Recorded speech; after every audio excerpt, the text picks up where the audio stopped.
നമസ്കാരം, any time ന്യൂസിലേക്ക് സ്വാഗതം.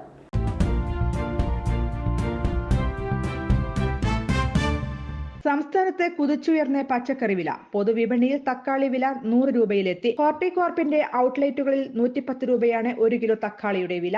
ഇതിനു പുറമെ ഉള്ളി, ബീൻസ്, സവാള, ഇഞ്ചി തുടങ്ങിയ എല്ലാത്തരം പച്ചക്കറികൾക്കും വില ഉയർന്നിട്ടുണ്ട്. 15 രൂപയായിരുന്ന പടവലത്തിന് ഇപ്പോൾ 25 രൂപയായി ഉയർന്നു. 25 രൂപയായിരുന്ന വഴുതനയ്ക്ക് 40 രൂപയും 40 രൂപയായിരുന്ന കടച്ചക്കയ്ക്ക് 60 രൂപയുമായി. 25 രൂപയുണ്ടായിരുന്ന വെണ്ടയ്ക്ക 45 രൂപയിലും 30 രൂപയുണ്ടായിരുന്ന പയറിന് 80 രൂപയുമായി വർദ്ധിച്ചു.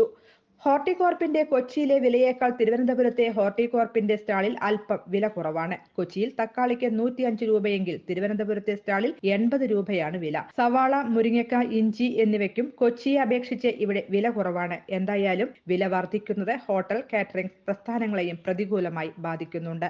വില കുറയ്ക്കാൻ സർക്കാർ ഇടപെടണമെന്ന ആവശ്യം ശക്തമാവുകയാണ്. News desk, any time news. കൂടുതൽ വാർത്തകൾക്ക് ഞങ്ങളുടെ ചാനൽ സബ്സ്ക്രൈബ് ചെയ്യുക, ഫേസ്ബുക്ക് ഫോളോ ചെയ്യുക.